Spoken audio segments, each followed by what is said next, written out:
Welcome, everyone, to Fresno State and the Portuguese Beyond Borders Institute. That's PBBI at California State University, Fresno. Welcome to Portuguese Immigrant Week in California and our daily segment that we've been doing every evening until this Friday at 5 o'clock Pacific Daylight Time. And of course, we thank all those who are regular and join us, whether it be through Zoom or also many people, of course, on social media outlets that we have through the Fresno State channels, the PBBI at Fresno State. And of course, those who join us, as we always have some very interesting comments and thankful for those of you who join us in the East Coast of the United States and Portuguese Canadian communities as well, and anyone joining us on the other side of the pond in the Azores and in mainland Portugal. It's a bit late there, but usually people stay up later in Portugal, as we all know. So welcome to each and every one of you on behalf of the Portuguese Beyond Borders Institute. Portuguese Immigrant Week in California began in 1967. It was the lobby work of the Portuguese community then, especially a gentleman by the name of Carlos Almeida, who was a Supreme Secretary for many years of one of our fraternal organizations, the UPEC. And it was Mr. Almeida and a group of other folks who lobbied then Governor Ronald Reagan to declare the second full week of March as Portuguese Immigrant Week in California. It's been declared by every single governor, including just this year by Governor Newsom. And so it is time for the Portuguese to think about our ancestors, even those who are immigrants as myself, but those who are not, who are second, third, fourth, fifth, and in some cases even the beginning of a sixth generation. And so it is a time to, even though some of us and the majority of us in the Portuguese American community are not immigrants, but as it's been said many times, we all are here on someone's shoulders. And if it were our parents, maybe our grandparents or great-grandparents or great-great-grandparents that immigrated to this state. And as Californians, we have roots, of course, in many different parts of the world, including in the archipelago of the Azores. It is also wonderful to see that we have a full week dedicated to a Portuguese Immigrant Week. It's something that many other ethnicities do not have. They have this day or that day, and we're fortunate that every single governor has upheld this resolution. Welcome to all three of our guests. Lada is is by any chance is well known in the community, and I should say by our viewers and those who follow PBBI. She is one of the founding members of the Cagaru Colloquium, a community of writers with ties to the Azores. She is a prolific and wonderful poet. She was in person at Fresno State a few months ago, and she's always willing to collaborate with many of the things that we do. Welcome, Lada. Glad to be here. Thank you for your time. And of course, we're delighted to have here the two authors of a book that we'll be talking about the Portuguese we have 58 counties in California, and some, when you say Alameda County, you say Portuguese. When you say San Diego County, Portuguese. But this is a county that sometimes people do not associate with a Portuguese presence, but it's such a rich history. I read bits and pieces of the book. I'm looking forward to getting it. And I read online and I read PDFs, but I prefer touching the paper. And so, and learned a lot from what I read, I should say. And so welcome to Suzanne and John. Thank you for taking the time to be with us today and to talk about your journey, your research, and this publication. Appreciate it. Thank you for having us. Yes. Okay, so we'll begin maybe, if we don't mind, Lara, just a couple of words. How did you get involved in this project? And of course, I know that your poetry is in it as well. So since you are kind of a resident poet at PBBI Fresno State, tell us a little bit about this project and how you became involved with John and Suzanne's work. First of all, I have to start at the beginning where I met them. I didn't know them, and I found cousins. So that was a big discovery. And I think it was Suzanne was a Portuguese group on the Facebook, and I saw my poem. on there, and I said, what is my poem doing on this group on the Facebook? And I found out that somebody named Susanna Romaine had put this poem on there of mine. And then I find out, I'm in touch with her, that she's my cousin. So Wow. I discovered a cousin, and that was just really something. And then that opened up a whole thing with other John after that, and they were related to families that I knew, but didn't know personally, because my family kind of connects with their families, and they can probably talk about that more. But it was the poem California Bride that Suzanne put on there, and that she had found. And I think I'll hand that over to Suzanne now on what happened from there. Yeah, meeting Laura was really serendipitous, and it's just one of the most lovely things that's happened to me is this journey about learning about my ancestors. I inherited a really big stash of amazing photographs of my ancestors, and they'd been something that just lived in my father and mother's house when I was a child, and I loved them but knew very little about them. And then I discovered a letter from my great-great-grandmother, Maria Neves. And coincidentally, Laura's great-grandmother and my great-great-grandmother are sisters-in-law, and they share the same name. Hers by marriage, actually both by marriage. They both married, mine by birth and hers by marriage. So I discovered this poem in my research and fell in love with it. It spoke to me in a way that really resonated with the stories I'd heard about this extraordinary woman. And we both belong to this really large Facebook group. So I posted it as just like, I found and thought it was so extraordinary. Like it really conveyed to me this sense of what it was like to be a young woman who immigrated to this country, knowing very little about it, and landing in this place called California and building a new life. And it moved me to tears. So I posted it. And then of course, Laura pipes up on the thread saying, this is my poem. And at first I just thought she was this amazing poet, and I was so glad to meet her. And then we discover through a conversation online that we are in fact cousins. And the rest has just been this wandering kind of relationship where we both find things and share them. And John and I are a little more closely related. We both descend from that union from Maria Neves and her husband, Jose Cardoza, and they're both from Pico, and they settled in Siskiyou County in Northern California he in the 1870s, her in 1884. So I've known of John my entire life, but then through this really amazing discovery process have become, I think we're actually like third cousins once removed, I think. He's more like my brother at this point. That's wonderful. And so, John, your trajectory into this as well, Suzanne kind of led the way. Tell us a little bit about your connection to this project and this book, this wonderful book, and how you became, of course, a part of and did some research yourself, and the relationship with Lara and Suzanne. I'm appreciative for Suzanne being as gregarious as she is, because had she not been able to spearhead the project, of course, it never would have happened. So I'm very glad that events transpired as they have. She's really done so much of the legwork on it and so much of the publication that I can't understate how much she's done. I wrote a few articles and we commiserated on a lot of the information, but it's really Suzanne's baby here, and she's owed a lot of respect for the process and for the end result.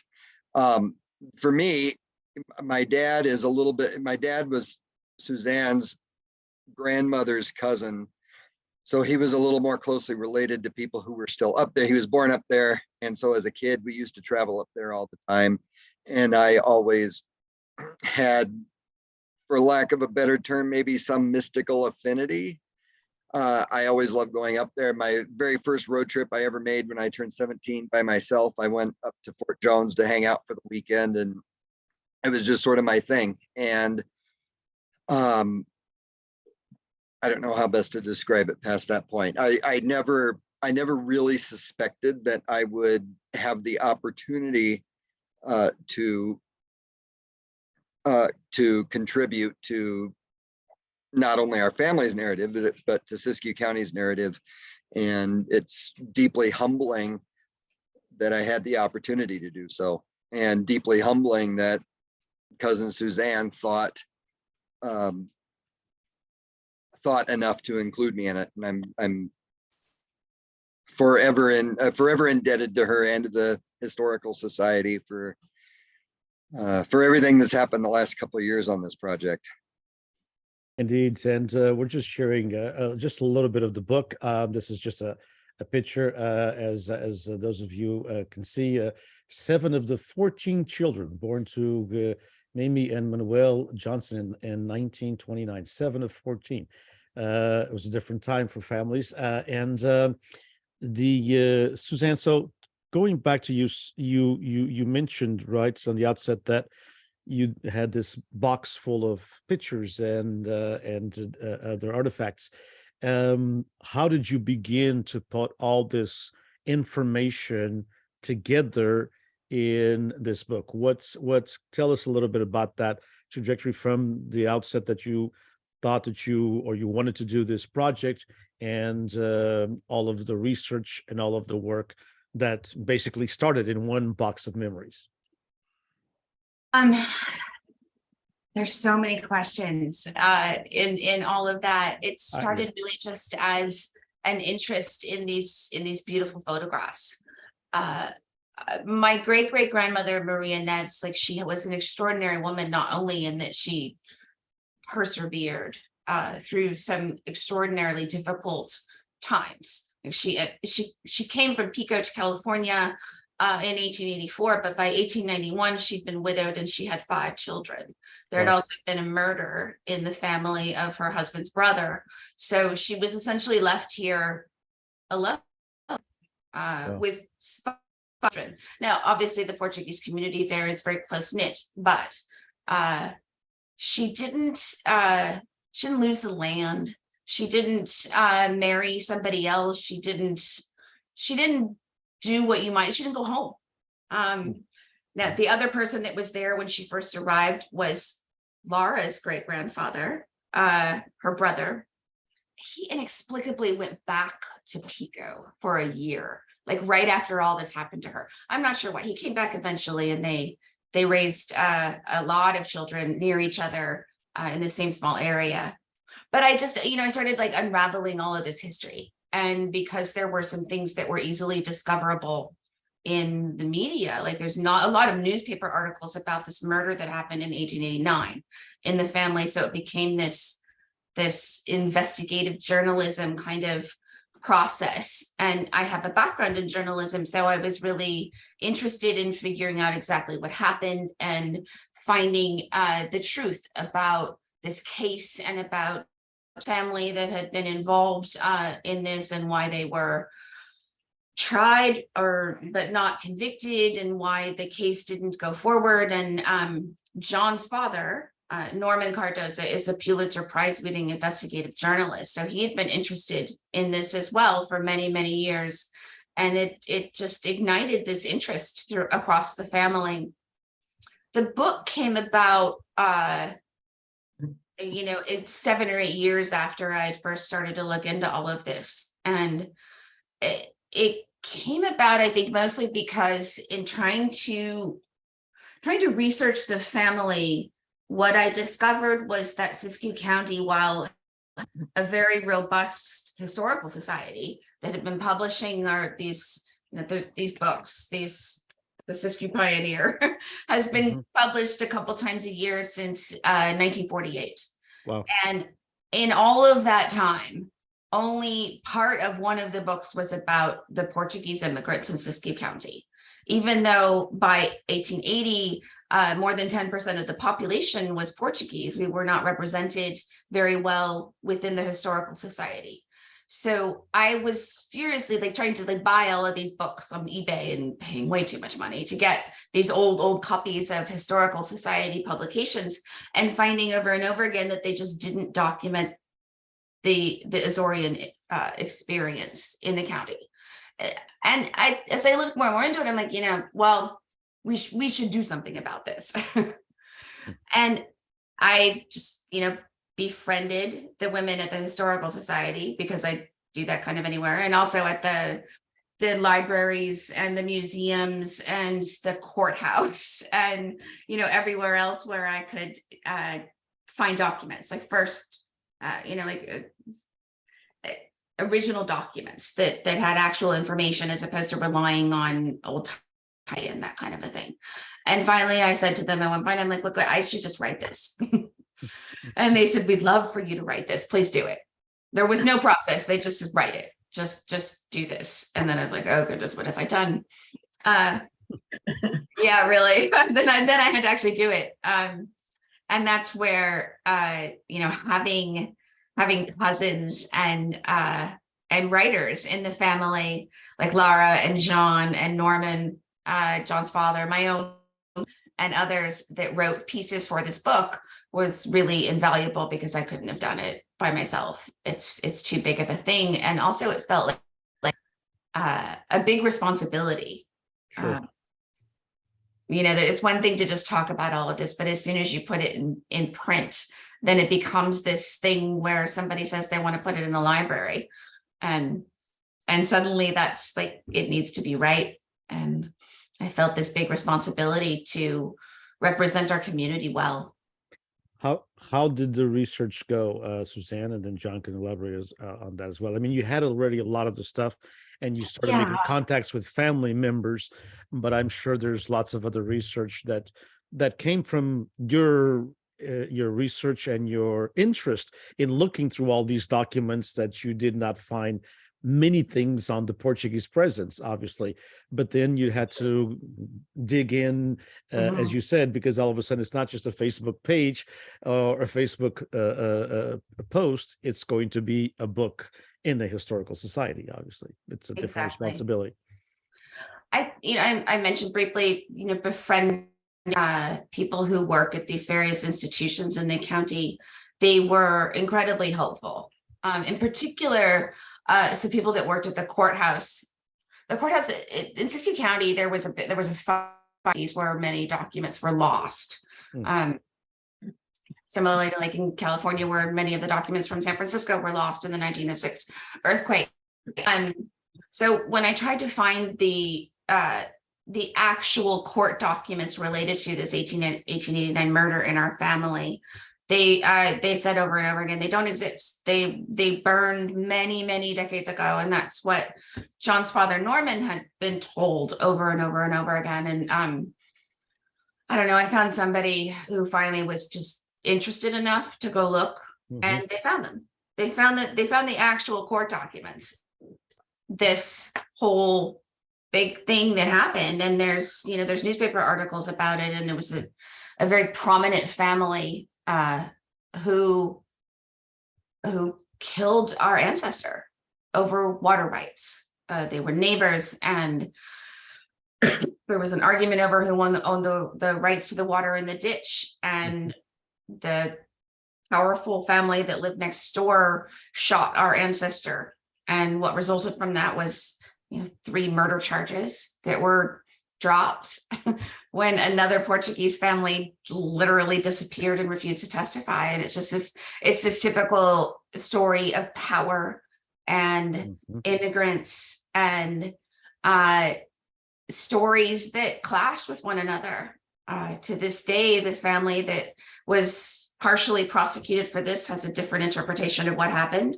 And I can't say that I actually know what happened for certain, because there wasn't actually a trial. Sure. Yeah, indeed. But that's a fascinating story, and it's it's as you said, it's typical, with power and immigrants and those at the lower socioeconomic level as they're beginning, in their new journey in a new land. You don't want to make too many waves. You just, Yeah. do what you need to do. However, it's not a story that has happened to many Portuguese Americans, I hope Portuguese not. Californians. That's a unique perspective of, Yeah. of such a tragedy early on in their lives, early on in the immigrant story. And John, of course, we just or I just found out through Suzanne about your father being a journalist, award-winning journalist, and so did that kind of come down to you as well as in wanting to write and some articles and contribute to this story as well? Oh, for sure. I don't know. I'm a musician. I enjoy writing. And when I try to write as well as I can. And when I really get into it, I really get into it. But I guess it wasn't exactly my first calling, but I can see where I get it from. My dad worked for, well, he worked for a lot of newspapers before he finally settled in Reno. And so that's where I've been.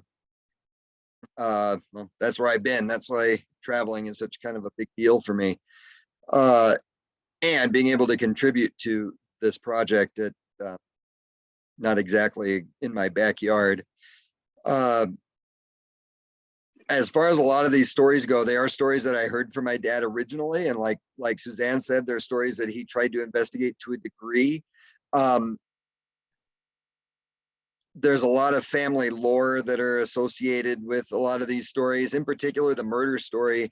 It seems like the further back you go, the more they actually tried to bury it. My dad does not like talking about it. He doesn't like me talking about it.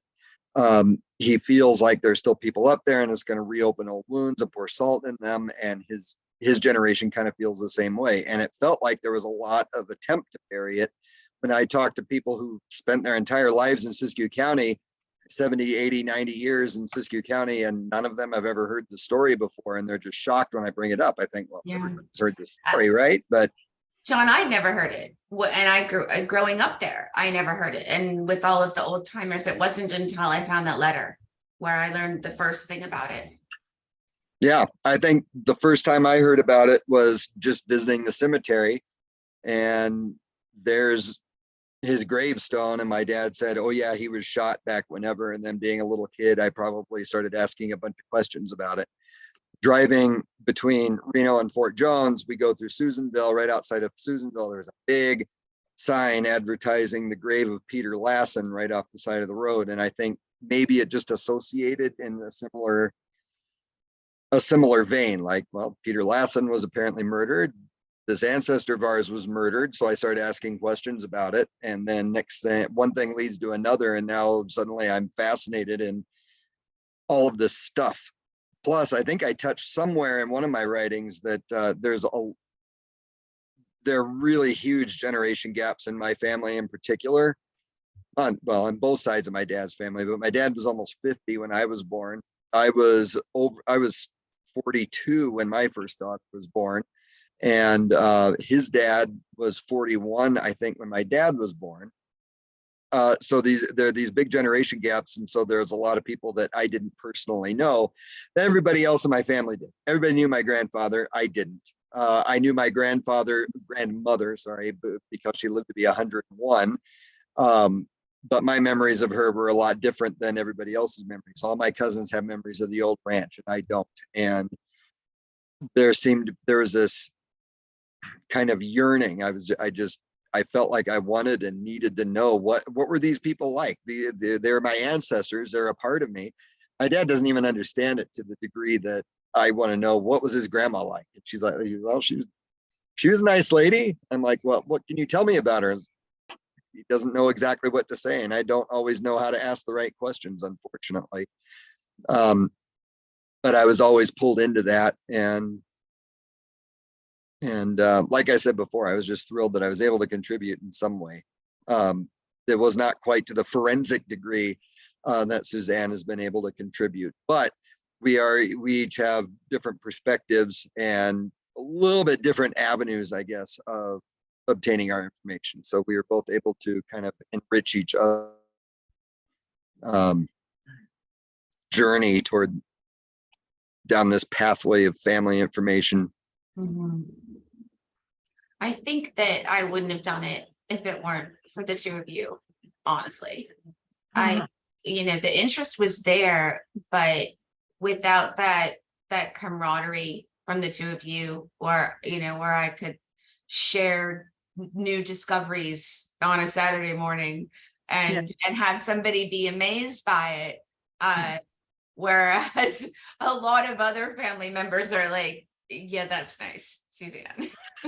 However, and really, like, the two of you having that, not even like, it's hard to describe. My dad says that we gossip about people that died 100 years ago, and that's kind of true. But it's also just this really interesting endeavor, and I was really glad for my cohorts here to keep us all going and make something that will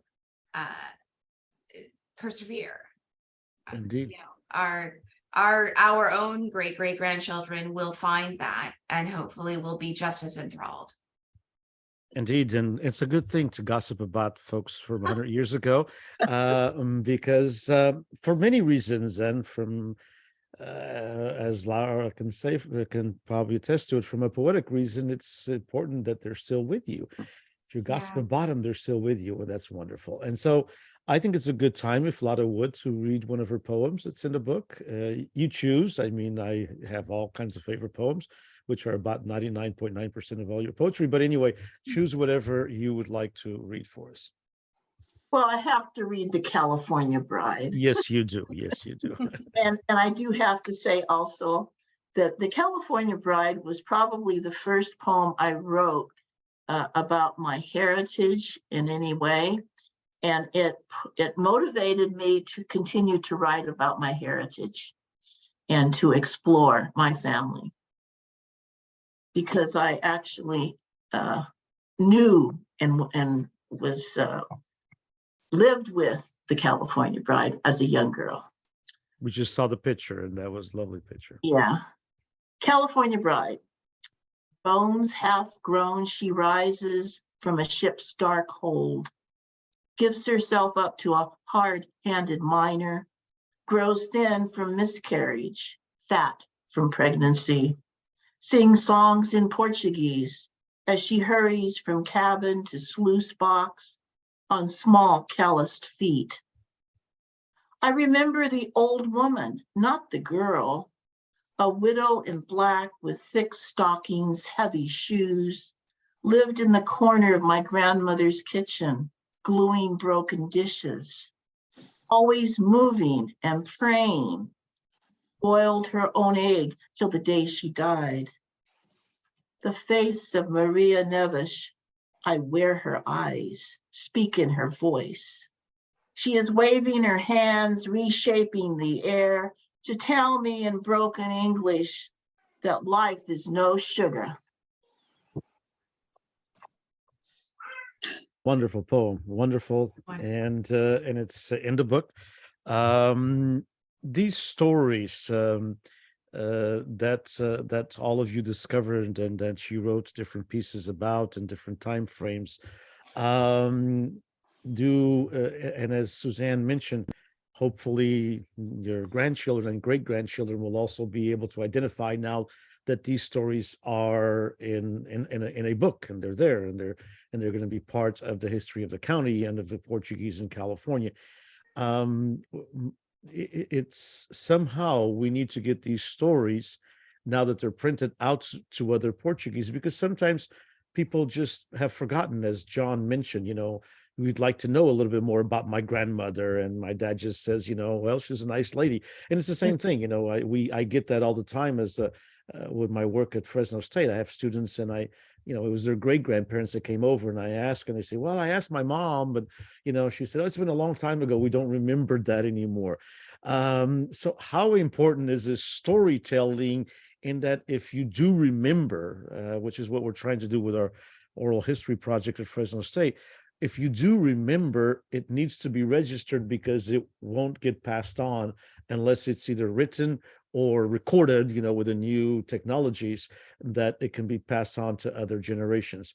Do you think, Suzanne, as you were, and John as well, as you're researching and looking at this letter and these pictures that began all of this, and you were able to discover a lot of information, but you think that there's some that still, you know, went to the people with them to their graves?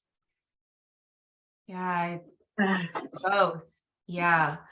You know, when I was really young, you know, I was born here in the Bay Area, and my family moved back to Siskiyou County. My father wanted us to be raised there. So when I was really small, he moved us back to Siskiyou County, which is why I got to know the older generation there, including John's grandfather, who he didn't know, but I did, and had this really amazing relationship with the old timers. So I had an opportunity to ask them questions, and I didn't.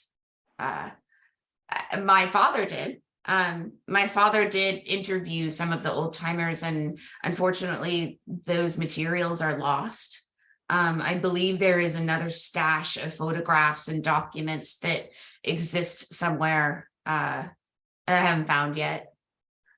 So I keep looking, and I want to try to put them all together. I have all this treasure trove of information, including all these photographs you're looking at here on your screen, that were part of Maria Ned's, big bunch of photographs. And she didn't just collect them of her own family. She also had them of our neighbors' families, who were cousins in some cases, and others not. But she wrote who they were on the back of these photographs, and that's really the unusual piece of her collection, and what makes it different than the others that I know many people that I've met online and in person who, they also have a big box of photographs, but they don't know who they are. So they just become these people that they're someone. They're beautiful, but we don't know enough about them.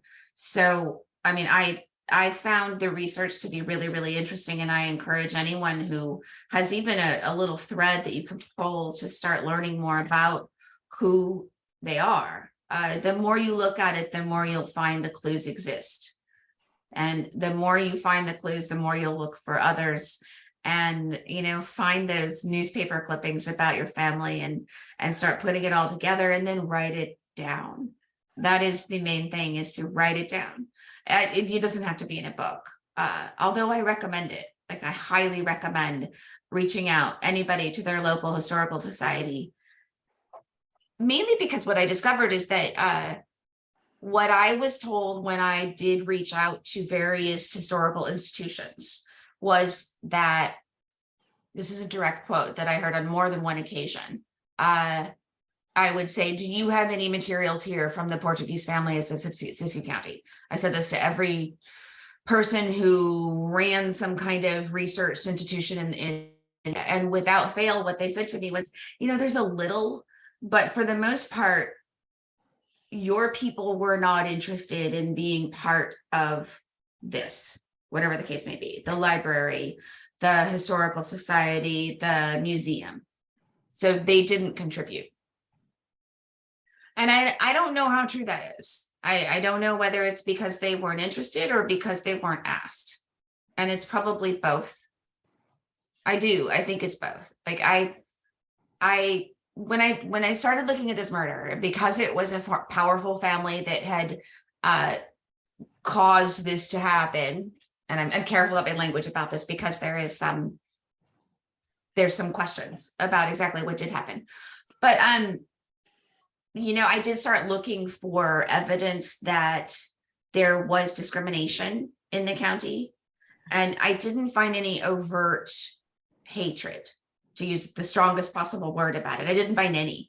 What I found more than anything was that the Portuguese families were ignored or overlooked, I think.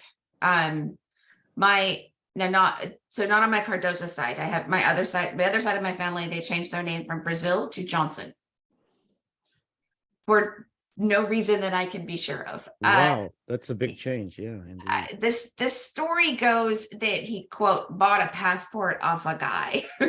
And he was a bit of a scoundrel, so that sounds more true than not. He arrived in Siskiyou County before 1860, which is really, really early to have gotten there. Almost nobody was in the county. There's 5,000 people in the entire county. 21 of them were Portuguese. Of those 21 that were in Siskiyou County in 1860, very few of them had their names in the census.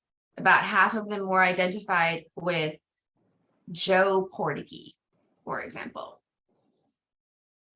Mine happened to have his full name in there, and because it's Joseph Johnson and he's Portuguese, he's pretty identifiable since that name doesn't pop up in the records very often. But mostly what I found is that in the newspaper articles and also in the census and in other documents, there are many, many instances where people from the Azores are identified as being a Portuguese. Even in this murder investigation and some of the early newspaper articles, it would say that the name of the person who took the shot, his last name's Davidson, shot a Portuguese. That's the headline, shot a Portuguese. And there's no malice there. It's just a situation where the value given to a human being there's a different equation there. And that changes over time, obviously. Sure. It upset me a bit when I was looking into it, but I never did find any lack of respect, I think, on an individual basis, but on a group basis. Correct. On a group basis, it was just, it's the Portuguese, whatever. Exactly. It's, this or that. So it's kind of like not as much as, and you brought up three three good points I'd like to touch upon, but a lot of, I think, what's that? I know. She's been dying to get in here. I just wanted to concur with Suzanne that when I was writing my poetry, I got really into, about the Azores in my first book. I went up there and I too was not investigating as much as thoroughly as Suzanne did, but I was going to the museums and such. And I think it was the Ashland Museum, the curator, whoever was there, told me that, I asked her about any history about the Portuguese, and they go, oh, we really don't have any. Those boys were really hard workers, and that was it. Yeah. And so I would go to the Fort Jones, that museum there, and I had to dig around for the records, and it was, I got the same response as you did, Suzanne, and it was difficult. When you decide that you're going to look into family history and you're in your 40s, and most of these people are gone now, and they have their stories. Putting together my book of poetry, I wanted to base it on some kind of truth, and then a mythology came after that, or storytelling from my great grandmother, etc. So it wasn't, piecing it together is not easy, but I had the same experience you had, Suzanne. Yeah.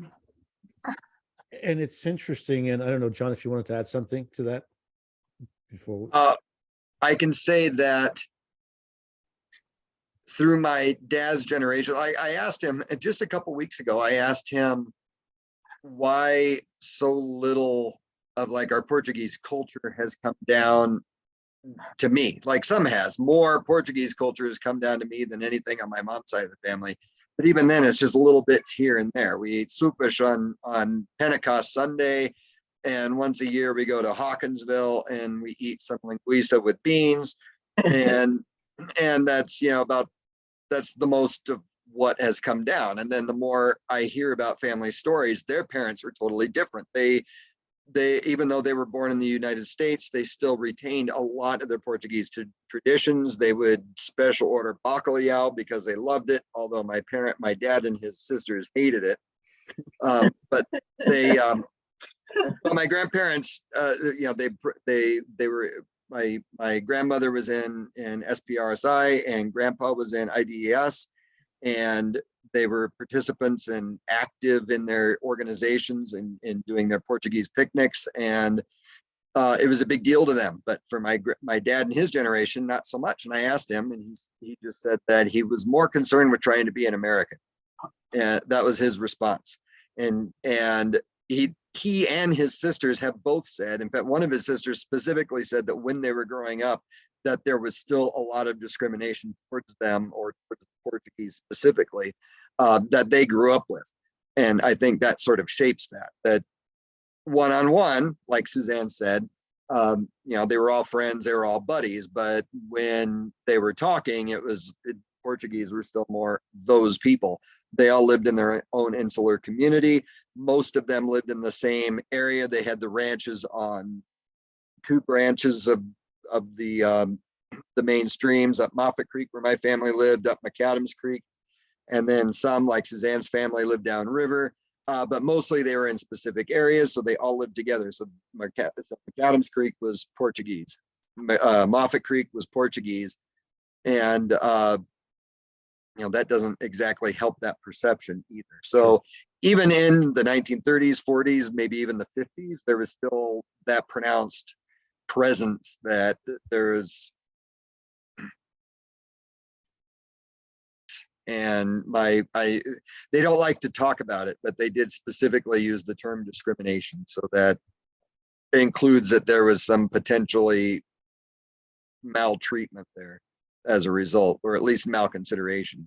Sure. And sometimes it's, Suzanne was saying, it's not very overt. I mean, it's just there in different bits and pieces. And I'm of a total different generation as far as immigration. I came to this country when I was 10 years old with my parents in 1968. And I was just at a class, because that's one of the things that, Lada and I have talked about, how important it is to have these stories also passed on in American mainstream, in elementary schools and high schools and colleges, et cetera. And I was just in a class and with a group of high school students in an ethnic studies course, and we're talking about this, and I was telling them that sometimes it comes in very, what one might think is natural forms. And when I was in high school in my freshman year, I'd been here 5 years, and I went to the counselor. At that time, it was the freshman year of the high school I was attending here in the Central Valley, that she went to the counselor to find out, sort of like a career path, what are you going to do, after high school or that.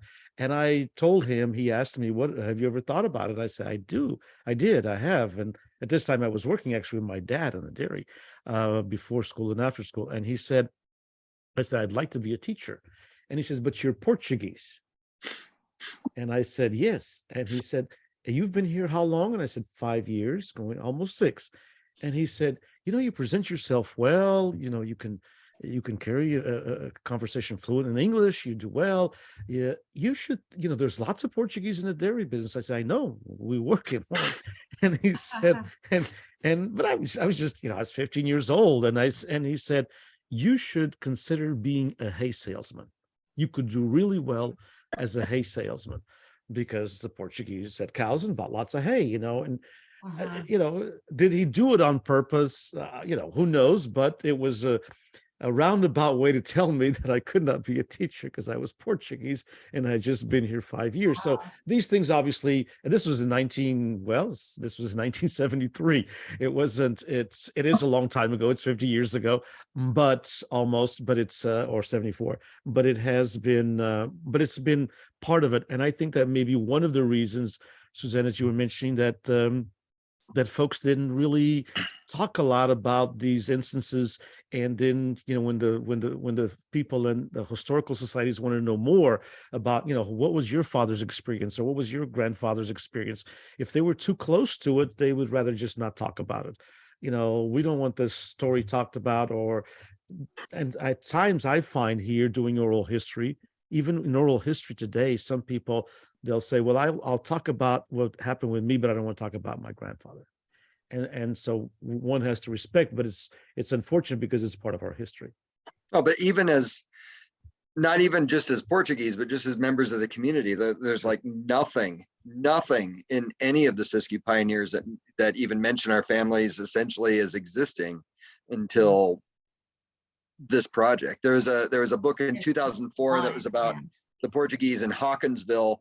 So there's a little bit of mention, but that's a pretty niche thing. But like, for example, my grandfather was one of the grand marshals in the Fort Jones Centennial Parade, which I didn't know until about 6 months ago.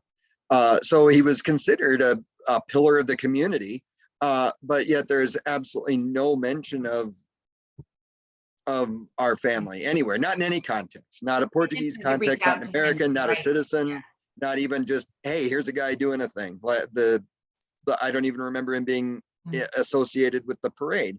It's just that my dad happened to be a journalist in Klamath Falls at the time, and he went down to take a bunch of pictures of the parade, and he still has them. And I was rummaging through his stuff, which he hates. But then I say, hey, what's this? What's this? What's this? Then he yells at me, and then he tells me what it is. And then I'm like, oh, well, that's interesting. Why didn't you ever tell me about that? And he said, well, it wasn't worth it.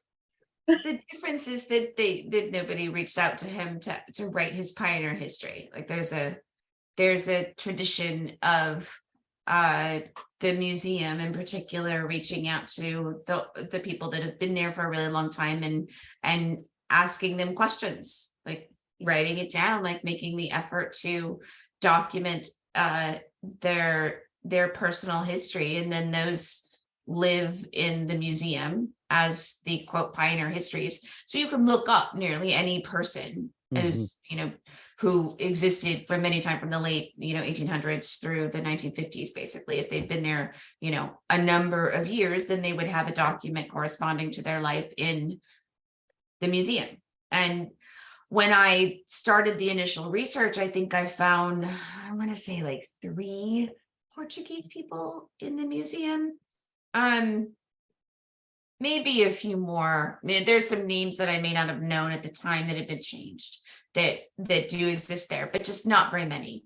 And Denise, you like mentioned education as part of your history and how that maybe made a difference in your life. In the book, like one of the reasons I really wanted to include the section about the school in Hawkinsville is because so my great grandfather, so the second generation of my family that was in Siskiyou County, he attended that school from early childhood through his graduation from high school. And that book is exquisite, by the way. It's my Aunt Barbara has it, and I'm praying that I will someday inherit that book. When I saw it, I just I was just shaking at how beautiful it is. And it's 50 pages of these poems and little sayings and this amazing handwriting, and clearly indicating that these children from age, 5 to 17 were very well educated. And that didn't correspond to what I thought I knew about them. I thought that my great grandfather, he ranched his entire life. He had a dairy. He'd been orphaned very young. He didn't really have opportunities to do more than that, but he was very proud, and he raised these 14 children and had a lot of land and was very successful, and his children went to college. And I didn't know that he had exquisite handwriting and was extraordinarily well educated. And that's why I really wanted to be sure that those pages were included in this book. I think there is an expectation that these Portuguese kids are, I hesitate to use this, but like there's a term still in Siskiyou County about what they call Portuguese kids. And I don't even really want to say it out loud, because it's just a terrible thing that people say about expectations for kids that are raised on ranches. And that's what they are. That's what they'll be. And there's nothing to be ashamed of. In fact, there's a lot to be proud of, but there's just a bar it's surprising I think when people do something that's not within that expectation. Sure, sure. Yeah. And that there's so little in that up to now, of course, with your work. And you said that, one time representing 10% of the county. I mean, it's not just, 3 people out in a ranch somewhere, and then there's not another 3 for, 400 miles, so it's just, there were important parts of these pioneer families, an important part. And that's one of the reasons when I began this conversation with Lara, we are, and thank you for your work, because we are lacking a lot in the Portuguese American community in these pioneers of the 1860s, 70s, 80s, that basically constructed, of course, the world that we live in. And they were important pillars of their community in many ways, as John mentioned, but at some one level or another, they did not want to stand out. And it may have been because of a group kind of discrimination, or it may have been because of any other reason. But indeed, that happened in a lot of counties in California, especially rural counties, where people did not want, where I had a great uncle that told me, we're Portuguese, we just do our work, and we don't want people to notice what we're doing. Let's do what we do. And I think might have been, I don't know, afraid of discrimination, afraid of being asked different questions that they didn't want to answer, or whatever. But indeed, that happens a lot through many rural counties in California. It's just they're Portuguese and they're there, but there's not, that history hasn't been collected. So kudos to you and John, and of course Lara, for doing all this work. I wish that this book also would be known in the Azores, and I know that Lara understands this well, as all of you do. But she's been there, she's written there, and everything else, and it's just sometimes we are losing these stories in the Azores. The Azoreans themselves, it's a small place, it's only 250,000 people, but there is no one living in the Azores whose family was from the Azores, or not from the Azores, because there were no population in early 1400s, but have been there for a while, whether they've been there 200 years or 300 years before they left. There is no family in the Azores other than recent immigrants who does not have a cousin, an uncle, a great uncle, a great grandfather, or someone who immigrated to the United States, and especially to California. And so these stories that you have in your book, I'd love to see some part of it translated to Portuguese, because I think they are an Azorean story that even the Azoreans themselves, if we don't know about it in our community, they themselves don't know. And it's where it all began, Wow, that's a little overwhelming. But it's true. I mean, who knew about a murder, of a family person? But I mean, it's just, that, of course, it's just, that's kind of, movie-ish, but who knew of these powerful stories? Who still knows of these powerful stories in the Azores? Very, very little. And it's part of who these people are and their families here. So there's got to be a little bit more interconnected, and we will be in touch, hopefully, through Lara and through you, Suzanne and John. And I'd love to see maybe bits and parts of the book translated and be part of some kind of a collection that we do about the Portuguese American presence in California in the Portuguese, for those in the so-called motherland to know about these stories that are still being told by their, I mean, it's wonderful that they're being told by their great grandchildren. So kudos for doing that. That it's emotional to me, but it's at the same time very, very important and very, very powerful. So I know we're just about out of time. Lara, would you be willing to read another poem so we can end our hour with poetry? Although all of these stories and all of these emotions are indeed poetry, are they not? Yes, I'm going to read Saving Myself, because it speaks to my journey of looking into my family and writing my poetry, and it's about the landscape in the Siskiyous and how it ends for me in my journey to find my family and myself through my poetry. My ancestors are stones in the river. They sparkle. Their quartz veins glisten in granite. I wade carefully, feeling with bare feet smooth-skinned stones. A muskrat swims by me, slick-backed, fur shining. Braced against current and slippery bank, I lose my step. I fall into the cold stream. A water sprite travels 1,000 years to swim through my bones. Minnows scatter, I drink the river. Drear breathe hard in the shadows. In the pines, a spotted owl chants, and an old scaly fish beats up from the bottom, then sinks back down again. I rise from the current, find shallow water, sit among the stones. In a mountain pool where a trout darts, I bless my reflection. Very, very Wonderful. nice. Wonderful way to end it. Thank you, Lada. Thank you, John. And John, we need to, as a musician, we need to get you also connected with some Azorean musicians, because there are some Azorean musicians there that we'd love to bring to California. It'd be a wonderful, just like we're trying to do something with in the literary world, mixing in the two worlds. It'd be wonderful to do that in the music world as well. Suzanne and John, thank you so much for your work. Thank you for the wonderful book.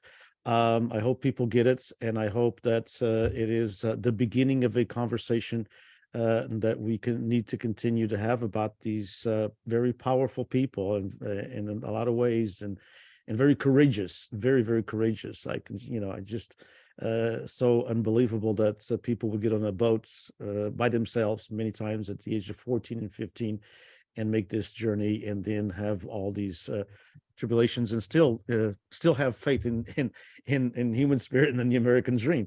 And so thank you both for a wonderful book, a wonderful contribution to the Portuguese American experience, and a wonderful contribution to the Azores, because your stories are more than evidence that the Azorean spirit lives in these folks, and their journey to America was one that was full of that spirit, that they lived in those islands, which were not easy as well, because it wasn't easy living in islands with volcanoes and earthquakes and all of they were prepared for the hard work that as Lara said when she spoke to a couple of people, and you as well, and John, all the Portuguese, they're hardworking boys, and so they were prepared for that hard work in those islands. And it's wonderful that we can make these connections, and hopefully we can continue this dialogue. Thank you so much for your work. I appreciate it very much. This has been such a pleasure. Thank you. Thank you. Thank you for all having three. us. Thank you so much. Thank you. Dinesh. Happy Portuguese Immigrant Week. Laura. Thank you. Bye, Bye-bye. cousins. Bye.